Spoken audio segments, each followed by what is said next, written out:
ప్రపంచమంతా ఇప్పుడు ఎదురు చూస్తున్నది 2024 డిసెంబర్ 31 కోసం కాదు, 2025 జనవరి 20 కొరకు. ఆ రోజు ప్రత్యేకత ఏమిటి? జనవరి 20 తర్వాత ఏం జరగబోతుంది అనేది ఇప్పుడు తెలుసుకుందాం.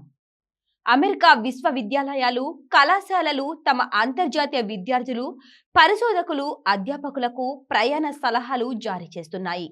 రీఎంట్రీ వీసా ఉండి శీతాకాల విరామ సమయంలో అమెరికా వెలుపల ఉన్నవారు నూతన అధ్యక్షుడిగా డొనాల్డ్ ట్రంప్ బాధ్యతలు చేపట్టేలోగా తిరిగి రావాలని సూచిస్తున్నాయి. స్ప్రింగ్ అకాడమిక్ సీజన్ ప్రారంభమయ్యే జనవరి 6 లోపు అమెరికాకు రావాలని తమ విద్యార్థులకు నార్త్ ఈస్టర్న్ విశ్వవిద్యాలయం వర్తమానం పంపించింది. మసాచుసెట్స్, వెస్లియన్, మిడ్లటౌన్ తదితర విశ్వవిద్యాలయాలు సైతం తమ విద్యార్థులు, విజిటింగ్లర్లు, అధ్యాపకులు, సిబ్బందికి ఇదే తరహా సూచనలు చేయడంతో పాటు లేఖలు రాశాయి.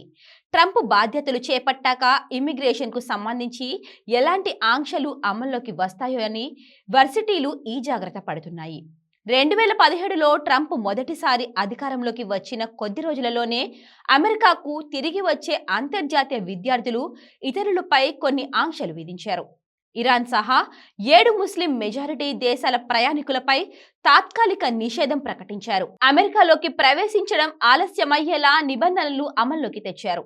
ఈసారి కూడా అలాంటి ప్రయాణ నిషేధాన్ని ప్రభుత్వం అమలు చేస్తుందా లేదా అన్న దానిపై తాము ఊహాగానాలు చేయడం లేదని, ఎలాంటి పరిస్థితులు ఏర్పడతాయో అని ముందుగానే సూచనలు చేస్తున్నట్లు అమెరికా వర్సిటీలు పేర్కొంటున్నాయి.